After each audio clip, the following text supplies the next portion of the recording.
Harald Sigurdsson was born in 1015 in Norway. He died in 1066 at the Battle of Stamford Bridge in England. It is told that he was around 6'4" in height and had an imposing presence. He was a great warrior. His father was King Sigurdsson, who was a peaceful man, and his mother, Ersta Gudbrandsdottir, was known as a caring and generous woman. At the age of 15, Harald fought in the Battle of Stiklestad with his half-brother Olaf. Olaf was defeated and killed in the battle. However, Harald escaped with some of his comrades to the Kievan Rus kingdom, which was an Eastern European kingdom. King Yaroslav the Wise took him in and made him a military captain in 1031. Harald asked for the king's daughter in marriage, but was refused. Harald spent several years there and took part in campaigns against the Poles and local tribes. Harald realised he needed money if he wanted to acquire power or ultimately become King of Norway.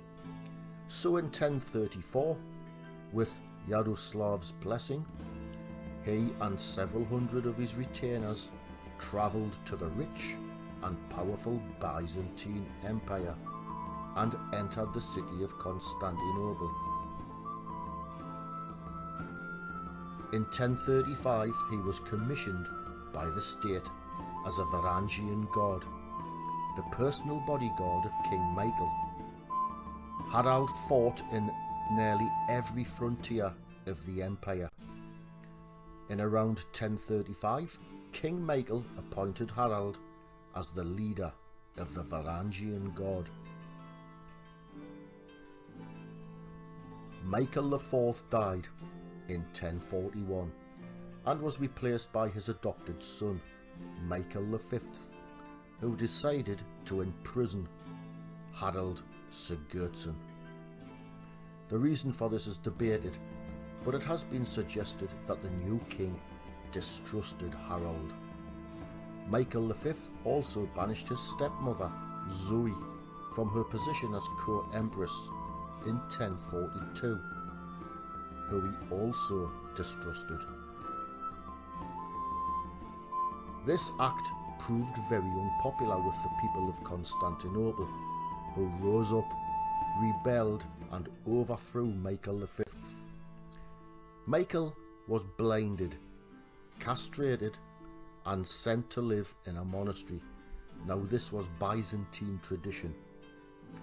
Harald and Zoe regained their positions of power. In 1042, Harald became restless and wished to return to his homeland and publicly stated his wish to do so. However, Zoe forbid Harald to leave his position of the head of the Varangian god. Harald, however, secretly left the city at night. Along with a small number of retainers, Harald took 2 ships and sailed from the city. After months of travel, he made it back to Kievan Rus, where he eventually married the king's daughter, who gave Harald his blessing. This was probably due to the huge amount of wealth Harald had acquired. In the summer of 1045, Harald and his wife said farewell to the King Yaroslav and sailed the Baltic Sea on course to Sweden. The ship was said to have nearly sank under the weight of gold it was carrying. Whilst in Sweden, Harald gained support from the king and also allied himself with Sweyn Estridsson of Denmark, who had eyes on the Danish throne. After their alliance was forged, the 3 joined forces and conducted raids on the Danish coast. In 1046, King Magnus of Norway approached Harald and offered him to share the throne of Norway, but only if he would share his vast fortune with him. The King of Norway was bankrupt.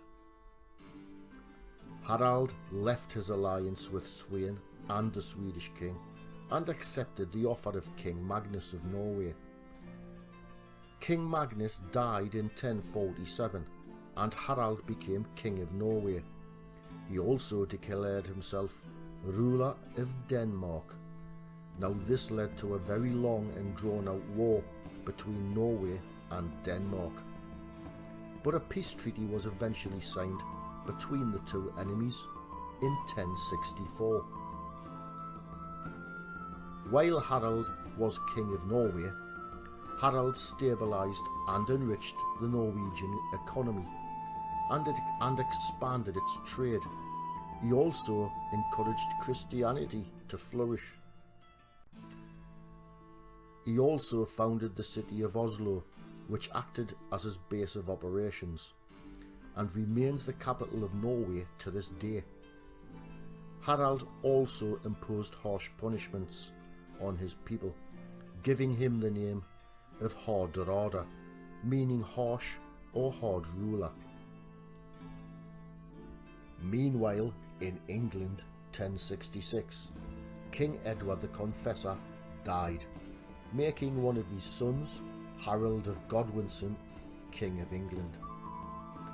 Tostig, the brother of King Harold, travelled to Norway to meet with Harald Hardrada. Harald Hardrada was around 50 years old at this time and is said to have been very apprehensive about seizing the English throne, but Tostig persuaded him to invade. Tostig had been exiled and was seeking revenge. Hardrada amassed a huge army of around 18,000 warriors. The Viking invasion force set sail in around 300 longships for England during the summer of 1066. King Harald and Tostig raided towns and settlements on their way to York, where they eventually faced a Saxon army at Fulford. The 4,000-strong Saxon army was led by Edwin, Earl of Mercia, and Morcar, Earl of Northumbria. Tostig and his Flemish mercenaries faced Morcar, and King Harald and his Vikings faced Edwin. Hardrada's and Tostig's forces won the day, and the Saxons retreated into York. York surrendered to the Vikings 4 days later. Hardrada took around 150 child hostages from prominent families to secure the Saxon obedience. News of the Viking victory at Fulford soon reached King Harold, who then instantly moved north from London to Yorkshire, gathering troops along the way. It took the Saxon army only 4 or 5 days to reach their destination, 200 miles away. Hardrada had left York unoccupied, so when King Harold arrived, the Saxon army entered and retook the city.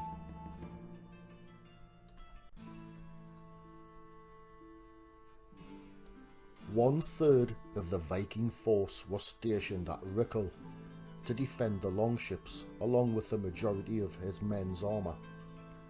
Legend has it that when King Harold's Saxon troops attempted to cross the narrow bridge, a huge Viking warrior blocked their way, wielding a giant double-handed battle axe. The Viking killed dozens of Saxons before he was speared from below the bridge by a Saxon warrior. Before the battle started, it is said that King Harold rode up to his brother Tostig and offered him the rights of his earldom and half of all of England if he returned to fight by his side. Tostig asked Harold, "What would you give to the King of Norway, Harald Hardrada?" And King Harold Godwinson replied, 6 feet of ground, or as much more as he needs, as he is taller than most men." Tostig refused his offer and stood by the side of Hardrada. It was the 25th of September 1066, and the Battle of Stamford Bridge was about to start. The two armies faced each other. King Harold Godwinson commanded around 10,000 troops, and King Harald Hardrada and Tostig commanded around 9,000 troops. The two armies clashed in a desperate hand-to-hand struggle, but ultimately the Viking lack of armour and shields cost them dearly. In the very thick of the brutal fighting, King Harald Hardrada, King of Norway, was struck in the neck with a Saxon arrow. He was mortally wounded, but bravely fought on, hacking at the Saxons, but became exhausted and was hacked to death by Saxon warriors. Tostig then took command, but was also killed, struck down by the very Saxons he betrayed. Then the Viking Eystein Orri arrived with the other Viking force. He led a charge into the Saxon ranks, hacking and killing in an action that was later named in Norwegian tradition as Orri's Storm. It was an effective attack, but the Saxons soon overpowered the relief force, killing Eystein Orri. The surviving Vikings escaped to Rickel, where the longships were waiting, but King Harold pursued them and halted their escape from England. King Harold allowed Hardrada's son, Olaf, and the Earl of Orkney to return home, but they had to swear an oath that they would never return to England and invade again. Olaf returned home and became king.